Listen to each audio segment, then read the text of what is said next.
Pengembaraan spiritual Sultan Agung V, dibantu makhluk halus Renggasasana, menghadapi Banten seorang diri. Dalam cerita pengembaraan spiritual, Sultan Agung Hanyakarakusuma barangkali merupakan raja yang mampu menaklukkan kerajaan lain seorang diri. Hal itu dilakukan berkat kemampuan dan kekuatan spiritual yang dimilikinya.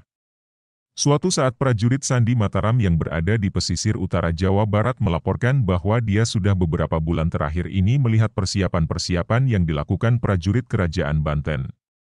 Para bupati telah dikumpulkan oleh Baginda Raja diminta untuk mempersiapkan prajurit di daerahnya masing-masing. Selanjutnya tinggal menunggu komando kapan mereka akan diberangkatkan ke wilayah timur untuk menyerang kerajaan Mataram. Sinuhun Prabu, kami dari prajurit Sandi daerah pesisir utara Jawa Barat melaporkan. Sekarang ini kerajaan Banten sudah bersiap-siap akan menyerang Mataram, katanya. Kuterima laporanmu, prajurit. Akan segera ingsun tindak lanjuti. Terima kasih. Terima kasih, Kanjeng Prabu, kata prajurit tadi kemudian lengser dari hadapan Kanjeng Sultan seraya menyembah.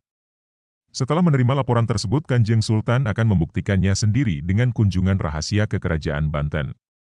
Masih sambil duduk di kursi tahtanya beliau memanggil makhluk halus piaraannya. Renggasasana, panggul kursi tahtaku ini. Aku akan pergi ke kerajaan Banten, kata Kanjeng Sultan Agung sesudah sholat Isya, dan duduk-duduk di kursi tahtanya.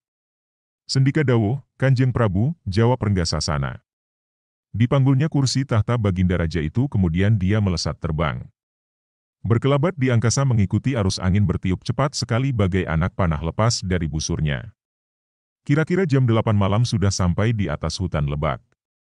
Keadaan hutan tadi sungguh sangat menyeramkan. Perjalanan Kanjeng Sultan dicegat oleh raksasa bernama Kalabedati. Raksasa sakti itu akan mencelakai Renggasasana karena dendam lamanya.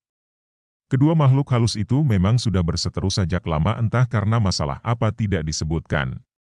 Mengetahui dirinya dihadang oleh Kalabedati, Renggasasana yang sedang memanggul kursi tahta Baginda Raja itu pun terbangnya membubung tinggi sambil melolos pedangnya. Sesudah itu kemudian Renggasasana terbang menukik dengan tajam ke arah Kalabedati berdiri, dipancungnya leher raksasa itu dengan pedangnya hingga kepalanya terlepas. Maaf, Kanjeng Sultan. Perjalanan kita agak terganggu karena aku harus menyelesaikan musuh bebuyutanku, kata Renggasasana. Tidak apa-apa. Tuh, lihat. Di istana kerajaan Banten sedang diselenggarakan perjamuan para bupati dengan menanggap wayang kulit. Renggasasana, turunkan aku di belakang pakliran pertunjukan wayang kulit itu. Sangat berbahaya, Gusti Prabu. Jika Sinuhun Banten mengetahuinya bisa jadi geger. Padahal Kanjeng Sultan seorang diri tidak mengajak para prajurit.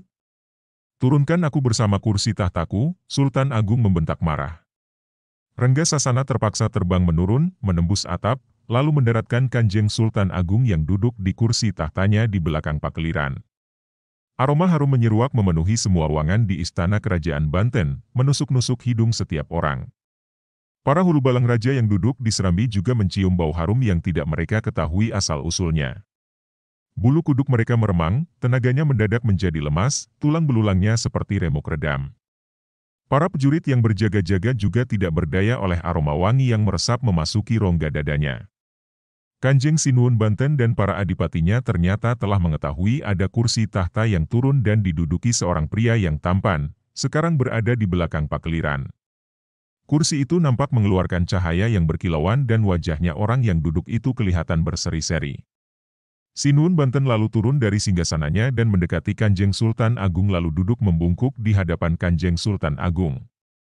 Mohon maaf, wahai paduka yang datang. Siapakah paduka ini? Apakah paduka golongannya dewa, malaikat, atau jin periprayangan? Dan apakah maksud kedatangan paduka kemari? Tanya Sinuhun Banten. Kanjeng Sultan Agung tersenyum. Dengan sopan kemudian beliau menjawab, aku belum bisa menjelaskan jika belum mengetahui siapa dan apa kedudukanmu di istana ini. Maafkan aku, jelek-jelek begini aku adalah Sultan di kerajaan Banten ini. Ditulis, Ahyadi.